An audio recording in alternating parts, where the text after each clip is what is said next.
everybody. It's Milligan here with 4C Recruiting.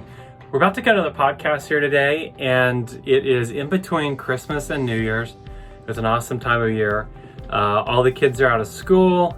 That has its own complications of itself when you work from home like I do. But it's a joy. It's a fun season to be in. I've got 4 kids, and ages are 6, 9, 12, and 17.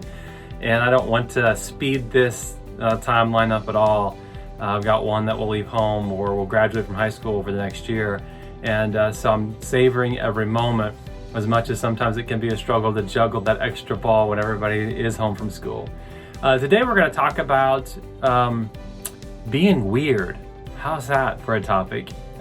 It's not necessarily being weird, but it is thinking different. And if weird is not doing what everybody else is doing that isn't working, then let's be weird. Okay, so if that's the definition of weird, is not doing what everybody else is doing, then today we are going to talk about being weird.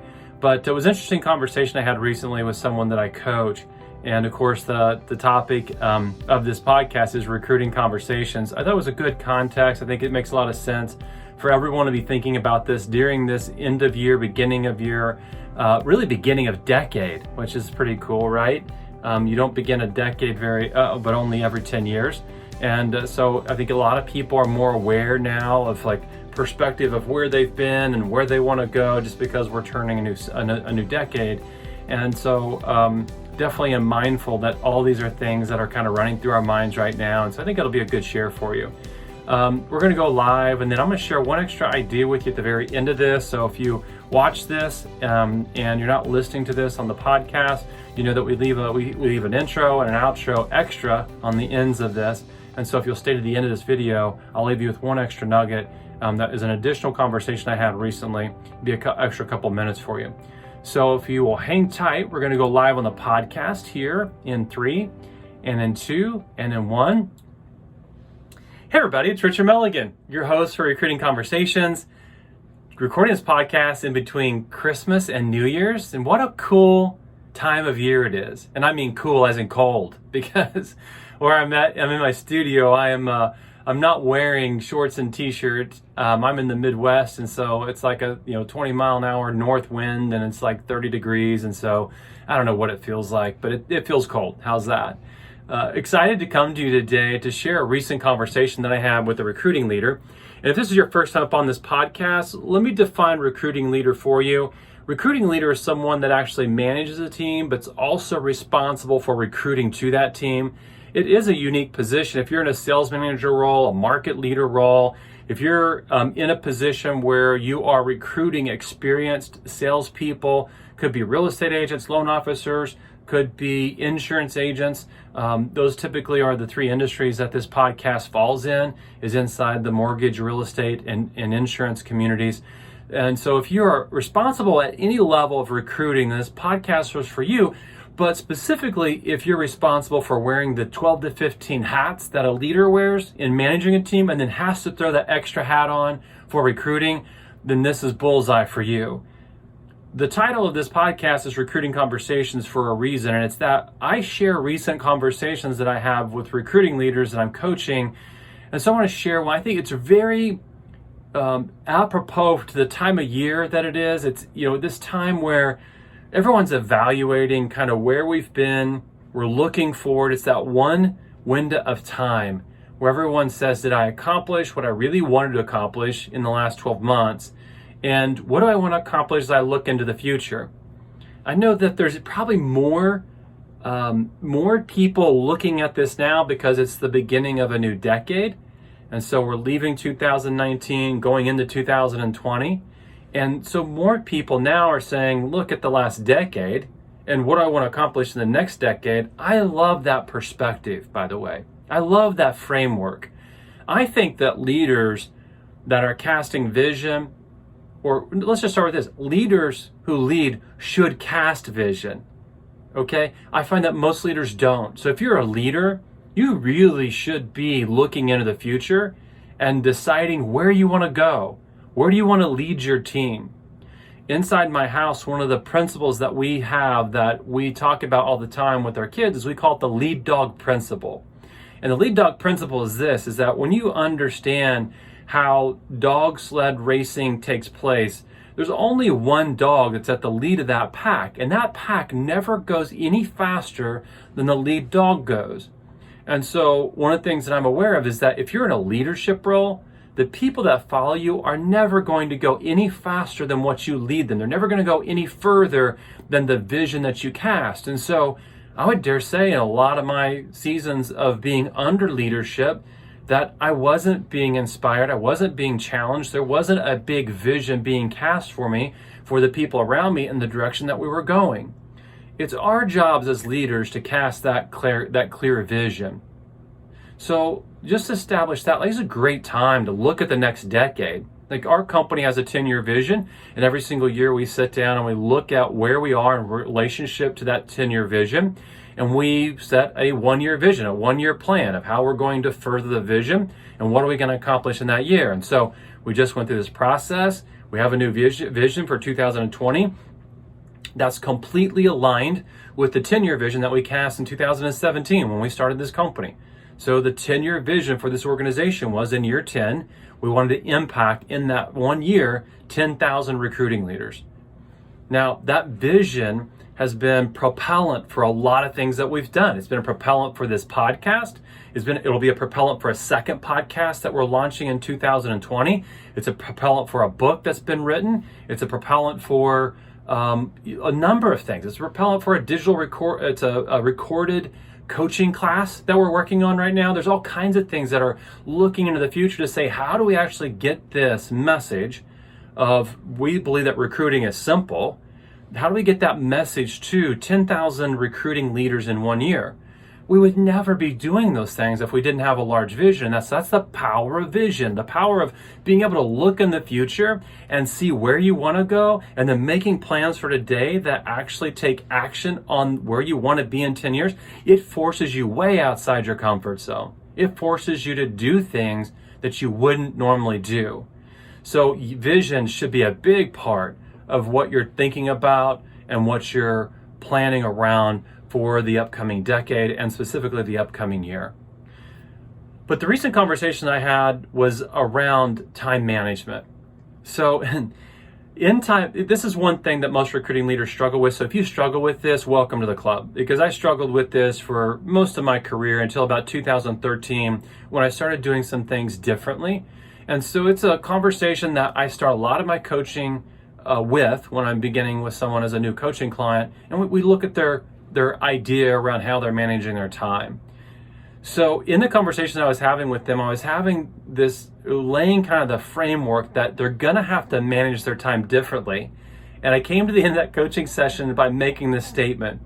I said, you need to go Rick Barry on your time management.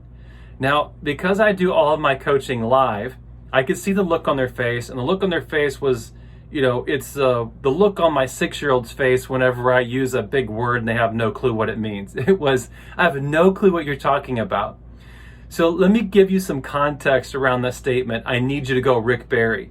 Why I make that statement is because for those of you that aren't familiar with who Rick Barry is, Rick Barry was an NBA player. And in 1978, Rick Barry actually set a record for the percentage of free throws that he actually hit. Now, most people don't remember Rick Barry for setting that record, which was like almost 95% of his free throws that he hit in 1978 to 1979. They don't remember him for that record. What they actually remember Rick Barry for, and where most people go, oh, I get it, is because Rick Barry shot his free throws underhanded. And in the history of the NBA, he's like the only person that has regularly, there have been a few people that have tried it, no one has stuck with it. So most people will reflect back on that underhanded free throw shooter and go, yeah, I know who you're talking about, right? What's interesting is that, look, I've done a bunch of research on Rick Barry, and one of the things that I know is that Rick Barry is actually coached. He's actually tutored other bad free throw shooters after leaving the NBA. Now, in an interview, one of the things that they asked Rick Barry was around that. Like, people had kind of known in NBA circles that he's taken a handful of really bad free throw shooters and he's tutored them. when they've interviewed him about this, he wouldn't actually say who it was that he worked with, because they never actually had the guts. The people that he coached never had the guts to go back to their team and to go back into regular season and actually shoot underhanded free throws. Now, why is that? Well, the reason why it is because it's kind of weird. Like, if you've ever seen that, it looks a little odd. Like, however you want to describe it.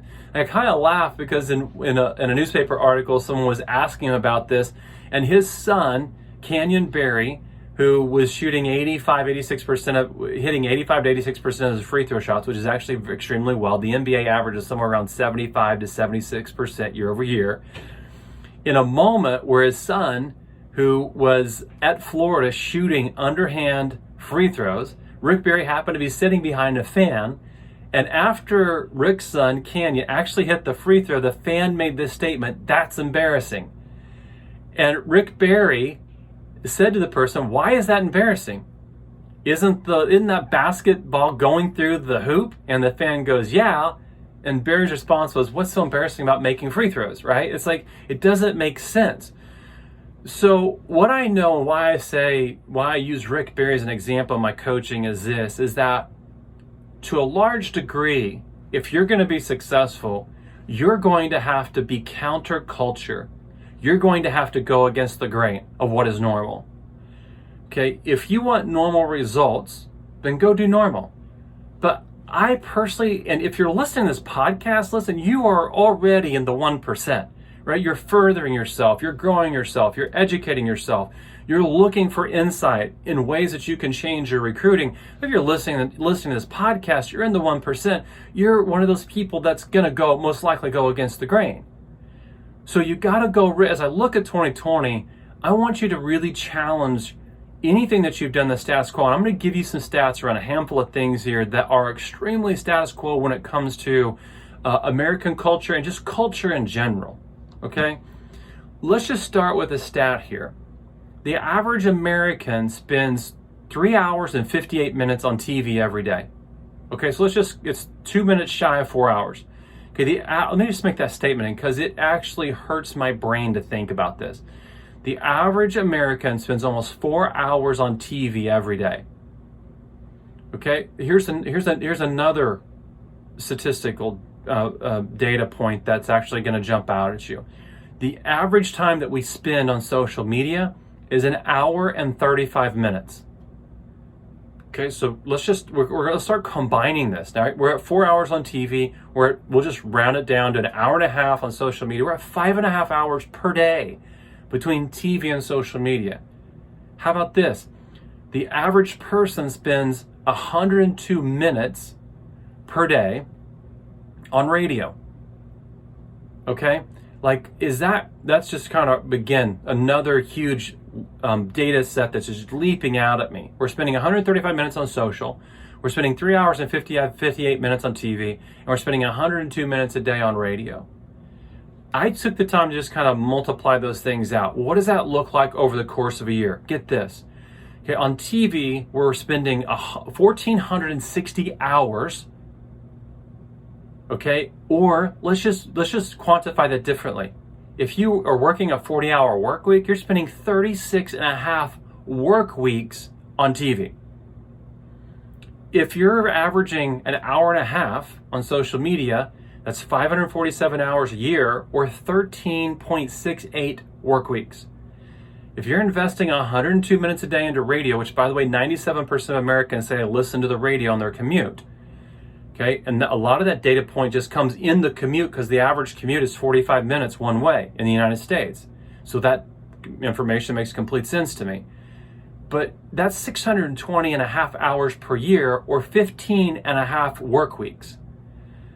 Okay, so if we compiled all of that, we're actually investing more time in radio, social media, and TV than we actually are investing in the things that we do in our careers. It's actually over 65 extra work weeks that we could get back if we eliminated those. Now that's an overstatement, okay? And I'm trying to make a really big point here. So the overstatement, I get the fact that, no one's going to reduce their TV time to zero, or it would be almost no one, because they might watch a show per week with a friend, or they might have a show that they love, one show they love on Netflix that they watch, an hour here or there. I get that. Social media. Look, I believe in having a strong leadership brand on social media. So I've got to be intentional with that time, but I am not going to spend an hour and 35 minutes a day. In fact, I limit my time on social to 30 minutes a day. On radio, I eliminate that completely. There's no time on radio that I would spend on radio. I want to give you some ideas around this to just say, what if 2020 is a year where you become Rick Barry-ish in a couple of places? You become a little bit weird. If you get really intentional with your time in this, let's just talk about some ways that you can utilize that time. First of all, you don't have to listen to music in the car. I love what Brian Tracy said back in the 80s. He called radio bubblegum for the ears. You look with audiobooks today, you can, if you use Audible or whatever, Kindle or whatever app you use, if you're taking in podcasts, right? The average book that I read is I listen to. I say read, that's not actually true. I listen to about probably 95 to 98% of all the books that I take in today. But if there's 620 hours that I can capture by not listening to the radio, my average book is somewhere around 6 hours long. I can digest 100 books in a year. Now, I don't digest 100 books in a year, but I digest north of 50. And a lot of people say, I don't understand how you do it. Well, it's because I'm being more intentional with my time. I'm saying no to things that don't matter, to say yes to things that actually do matter, to things that actually allow me to grow and to become more. So the bottom line is this. I think everything is in play. I want to be counterculture in this space as I go into 2020. One of the things that I have looked at as I'm evaluating where I want to go in this next year is I've asked myself this question: where can I double down in terms of my own efforts? Where can I double down in terms of my own efforts that will actually allow me to exponentially grow? So I evaluated in 2019, what are some of the things that I've done well? One of the things that I did well in 2019 was LinkedIn. But I'm looking at LinkedIn, and what I'm thinking about is what has the power of my leadership brand been there? And the results have been phenomenal. I'm just telling you, I'm probably somewhere between 10 and 15 appointments a week simply from what I'm doing on LinkedIn, which is delivering daily content about every 10 days, delivering an article, delivering consistent ideas and thoughts and videos and memes and these things to the platform.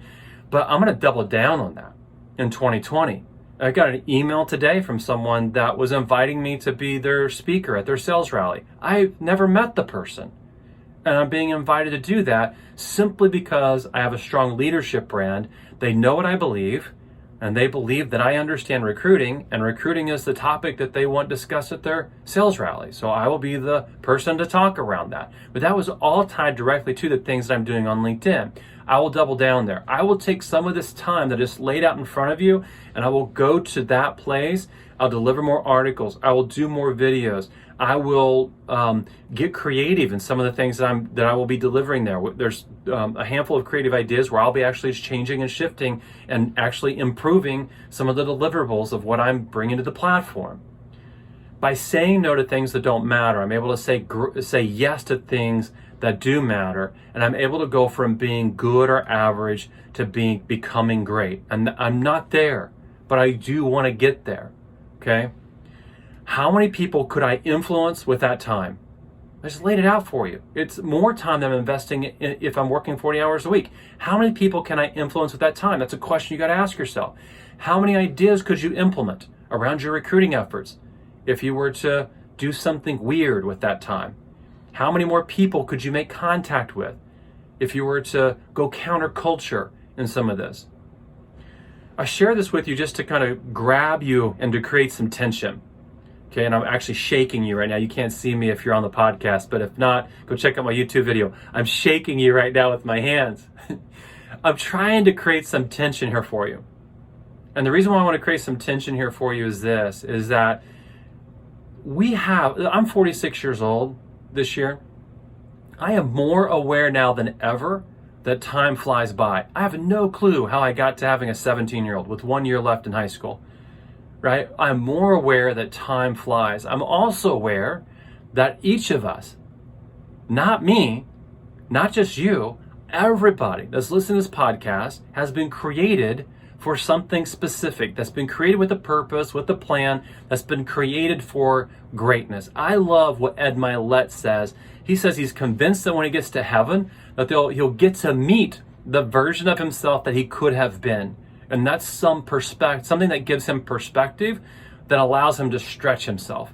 I want to stretch myself in 2020, and I'm going to go grab some of this time, some of this space that I'm giving away and letting disappear, and I'm going to execute on some of the areas where I believe that if I double down on my efforts, I'll get more results.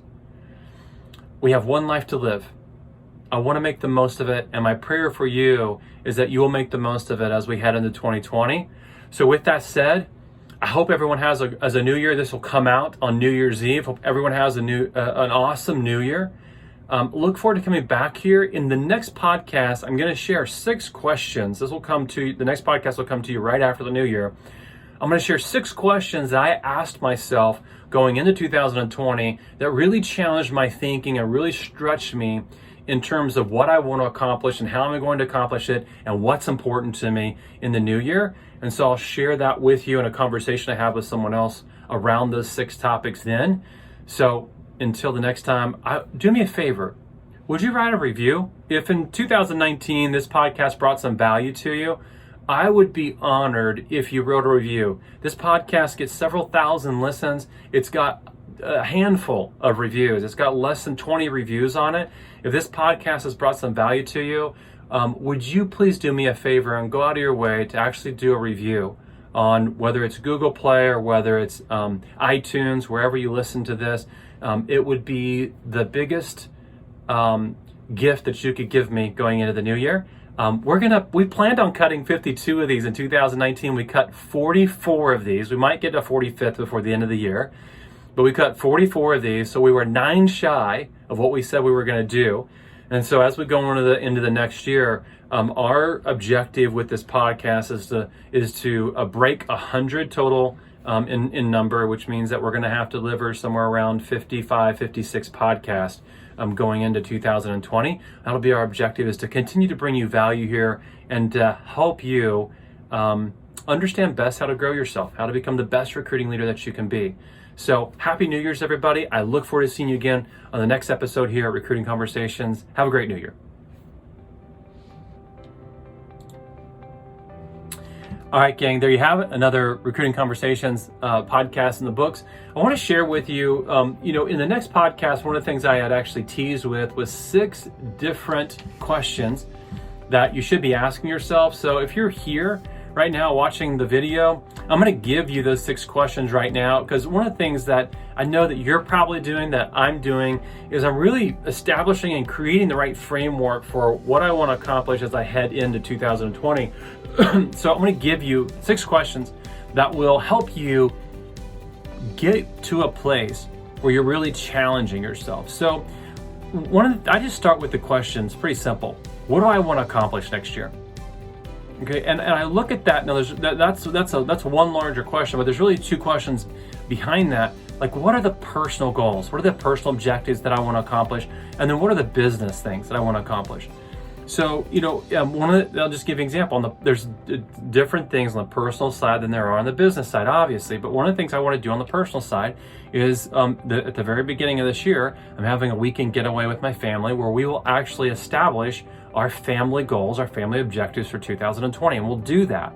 We'll do that individually, me and my wife with the family, and then we'll also do that with our 4 kids, and we'll help cast some vision, some direction for them. And it'll be these are small things. I say small things. They're big in terms of where the kids are at right now. I have a 12-year-old that loves basketball. His dream is to play Division I basketball, and that's been his dream since he was 5, 6 years old. He works his butt off in that space, and so one of the things that I will do is actually help him plan, like what's the next year going to look like for him around that? What are some of the objectives and goals that he has in terms of growing himself in that particular area? We have 2 girls that are ages 6 and 9. They love riding horses, and one of them actually wants to start riding competitively. And so we'll sit down with her and help her draw out some goals around that and create a plan, a path of how she could actually get there. And so we just try to incorporate them into this goal setting, this casting vision, dreaming piece that I'm very emphatic and very passionate about myself. So that'll be one of my personal goals.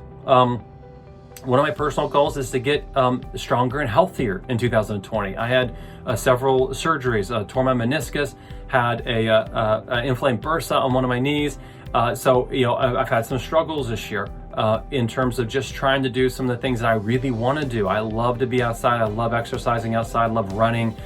Those are things that are really rewarding and fulfilling to me. I couldn't do it at the level I wanted to. So I've got a plan around that. How do I get my knee back to full health? How do I get my shoulder back to full health in 2020? So, but on the business side, now I'm thinking pretty strategically. I mean, I want to touch 2,500 recruiting leaders in 2020. That's a mega number for me, okay? So it's even vulnerable to some degree sharing that with you. When I started the company in 2017, in 2018, we wanted to impact 100. Here we are in 2020, and we're saying 2,500. It means that we have to do some really, really big things in 2020 to make that happen. So those are the questions that I'm asking myself. But here's a larger question, okay? So there's really 3 questions there.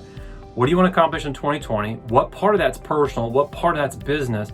But here's a big question you got to ask yourself as well. Why do you want to accomplish that? Why is it even important, right? You might be asking yourself, like, why is that even important? Let me tell you why that's important. If you don't know why you want to accomplish that, where will you get your inspiration? If it's just a finish line and you cross that, like, what will be the inspiration to stretch yourself any further? Okay, you have to have a source of inspiration. A story that I've shared before, and I think I've shared on the podcast, is in 2007, one of my bucket list things to do was to complete a half Ironman. And I trained in 2007 for that. I was 34 years old. I finished that. In fact, I finished it in about a minute under my goal time that I'd set for myself. I crossed that finish line. Okay, I had no vision, no idea of what I wanted to do physically beyond that. And you know what happened? For 6 months, I couldn't motivate myself to do anything. I was in the best shape of my life. I could have gone and ran a marathon the next day like that because I was in such phenomenal shape, okay? But over 6 months, I lost every part of that. And the reason why I lost every part of that was I had no next big thing that I wanted to accomplish. And so I understand that knowing why you want to accomplish something, that's gonna be the inspiration you have. You have to figure that component out. Now here's the fifth question. I mentioned it just briefly in the podcast today. Where could you double down on your efforts and get your biggest results? I'm gonna repeat that for you. Where could you double down on your efforts and get your biggest results? Several things will come from answering that question. One of those will be being ultra clear. This is the magnifying glass effect. Like if you've ever, as a kid, held a magnifying glass in the sun and had that ray of sunlight hit that magnifying glass and get magnified into a little bitty spot, you know that being super focused like that actually can start a fire, right? So by doubling down in a particular area, what it does is it over elevates the focus that you're going to have on that. The other thing is this, is that as you over elevate the focus you have on that, you have to say no to other things. So this is an essentialist mindset that says that I have to get super focused on only a handful of things, ultimately just a handful of things if you're going to be really successful. What happens is that, you do what I do a lot of times, and I actually have a rhythm and a routine to this that is part of my insanity, part of my weirdness, part of my Rick Barry system, is that I write things down that are to-dos. And if they're not urgent, I will intentionally let them sit there. And over a window of about 72 hours, I'll go back and review that list again. And you know what? Most of those things don't need to be done. If they're not necessary in the immediate, a lot of times they're not necessary ever. In the minimum, they can be delegated to somebody else to get done, right? So in doubling down on your efforts, it's just a way of getting really focused. But let me just give you a hint. You should be doubling down on your efforts on LinkedIn. And the reason why you should be doubling down your efforts on LinkedIn is that LinkedIn is in an incredible place right now where your organic reach is just off the charts. Like you're not having to pay a fee to reach thousands of people. Like a single post that I do right now reaches somewhere between 10 and 40,000 people, right? I'm not paying but for the price of admission, the price of ticket for whatever your business premium subscription or for your Sales Navigator subscription, right? That is unbelievable exposure for that price. Right? So LinkedIn's a place where I will double down. I've got some real specific goals around what I want to do with my own leadership brand on LinkedIn in 2020. That will be a place I double down. Now here's the sixth question I want you to ask yourself. Where do you need to go to get exposed to something bigger? Okay, here's a statement. We only know what we know until we know something else. Okay, and that's so simplistic, right? We only know what we know until we know something else. As a parent, here's one of the things I'm really aware of. As a parent, my first child was really rough, right? It's like, I remember waking that kid up with a dirty diaper because he was fussing and turning the light fully on. And then when he was done, giving him a cold bottle. And I didn't know that, it didn't even dawn on me as a parent. And it didn't dawn on my wife that, hey, when we're changing a dirty diaper in the middle of the night, it might be wise to keep the lights down low or to dim it so it's not in his face, so that you don't fully wake the baby up. And guess what? It might make sense to have a warm bottle ready to go so that when you're done, you're not giving them cold milk that then upsets their stomach and wakes them up even more. So as we got exposed to these things, as we knew more around that, we were actually able to improve, right? Information that's available to you now that you can expose yourself to, that will open your eyes to something that says there's efficiencies, there's more opportunity, right? That you can grow and be better. You need to figure out where you're going to expose yourself to those things in 2020, okay? An example, I'm going in February. I'm going to 2 events. I'm going to an event in San Diego that is an influencer that I follow that's got a 3-day live event out there, and I'll get uncomfortable. I've got another event at the very first part of February to an event that's in Nashville, Tennessee, and I'll be there attending something where I'll be really uncomfortable. But these will be events that I'm attending where the people there are innovating, the people there are highly inspired, and I want to have my eyes opened to something bigger that's available. Because if I don't, I will only know what I know. And the truth is that you only know what you know until you know something else. So you got to figure out like where you're going to stretch yourself in those places. Do not stay comfortable where you are.